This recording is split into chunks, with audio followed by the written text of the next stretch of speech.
Big Bangers, kita lanjutkan cerita mengenai bulu mata asli Purbalingga yang kemudian bisa membuat para pekerja sejahtera. Tapi lebih dari itu ada misi besar yang hendak dijalankan oleh Yaya ya berkaitan dengan bisnis bulu mata ini. Nah, coba cerita apa dampak yang ditimbulkan dengan industri yang Yaya bikin ini? Banyak ibu-ibu di daerah sekitar saya yang tadinya hanya ibu rumah tangga, Ya. sekarang sudah bisa membantu menopang ekonomi keluarganya. Tadinya yang tidak bisa menyekolahkan anaknya dengan alasan terbentur biaya, sekarang sudah tidak ada alasan lagi untuk tidak menyekolahkan anaknya sampai SMP SMA seperti itu. Ya, tadi William kan bilang ini skill setnya berbeda, memproduksi apa mau masarin gitu kan.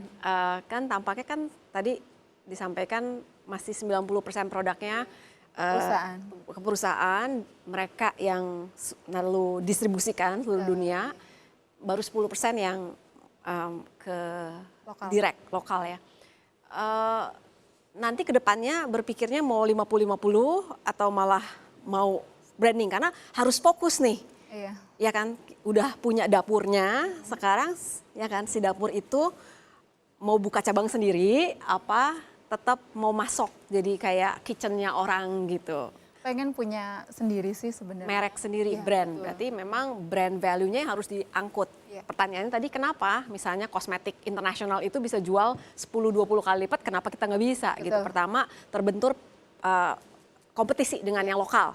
Ya kan, harganya nggak mungkin dijual dengan harga international price Ya, gitu kan. betul. Tapi saya pikir mungkin kalau memang positioning ya, ini mau dijual cerita social enterprise-nya gitu.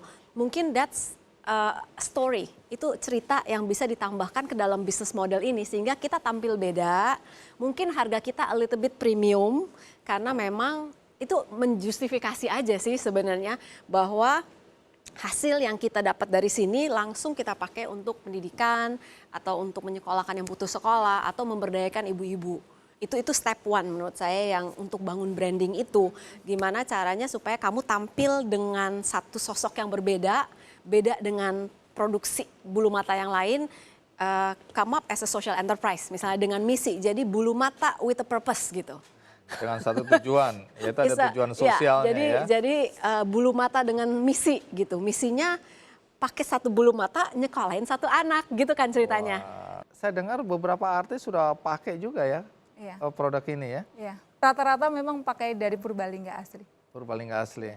Nah, Yaya, kembali ke misi hidup Yaya berkaitan dengan bisnis ini. Apalagi yang ingin dilakukan dari hasil bisnis bulu mata ini? Kalau dari segi kemanusiaannya sendiri sih lebih ini aja ya, lebih banyak menolong karena kan banyakan dari karyawan saya itu anak-anak yang putus sekolah. Mereka itu tidak punya skill sama sekali. Jadi paling nanti saya memberikan skill, terus saya sekolahkan perkara nanti dia mau masuk di pabrik saya atau masuk di PT, itu udah kembali ke urusan mereka sendiri. Oke, tapi kita kasih bekal lah ya. Iya, bekal keterampilan dan ilmu pengetahuan. Ya. Menarik. Kata kunci dari Vera. Atau dorongan dan harapan buat kegiatan bisnis dari tadi Yaya. tuh William ngomong harus satu hari jualan branding sendiri itu gimana caranya memang harus, ya pasti konsistensi ini berapa tahun? Ini? Sudah hampir 5 tahun. 5 tahun ya, masih ada waktu. Reputasi itu kan dibangun lewat waktu itu yang nggak bisa di-bypass. Dan memang konsistensi dari quality dan tadi story itu. Mungkin positioningnya sebagai social enterprise gitu mungkin lebih ada cerita dikit gitu di belakang. Yang membedakan dengan produk yang lain. Sehingga ada semacam cerita bahwa kamu tuh bukan cuma sekedar jualan bulu mata, ini bulu mata ada misi sosialnya.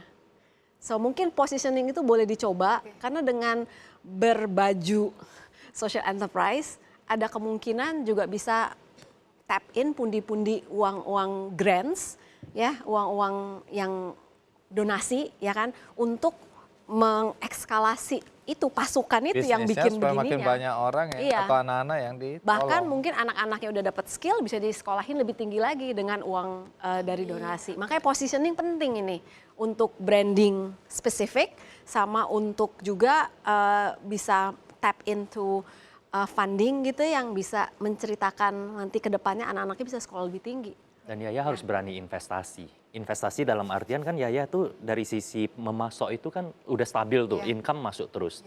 Income itu berani dipakai untuk investasi ke brand Yaya. Dalam artian mungkin misalnya eksperimen dengan mencari selebriti yang berani mengendorse secara konsisten. Saya pakai bulu mata saya dari Yaya misalnya. Kenapa brand-brand besar yang di luar tadi yang sebenarnya bulu matanya adalah punya Yaya juga, mereka bisa terkenal seluruh dunia karena pakai endorser dengan konsisten membangun brand, hal-hal seperti itu yang saya lihat pengusaha Indonesia masih belum berani. Saya bersedia jadi endorser. Ya. Benar, ini serius ini. Saya akan pakai setiap hari. Baik, Yaya, sukses selalu ya. Kalau Dosat punya cita-cita jadi pengusaha juga? Insya Allah pengen punya Sendiri? sendiri. Iya, dan pasti didukung oleh Yaya ya. Terima kasih Yaya ya, udah berbagi dengan kita. Jadi pelajaran penting menarik sekali ya. The power of kepepet tadi ya. Kalau kita kepepet, itu biasanya negatif. Tapi ini kepepet yang positif ya. Sehingga berbuah manis, yaitu bisa menolong banyak orang di Purbalingga. Itu cerita yang menarik mengenai Yaya dengan bulu matanya. Dan berikutnya ada lagi cerita. Satu cerita menarik mengenai anak muda yang tertarik untuk menolong anak-anak putus sekolah. Apa yang dia lakukan? Do more, do good, big bang.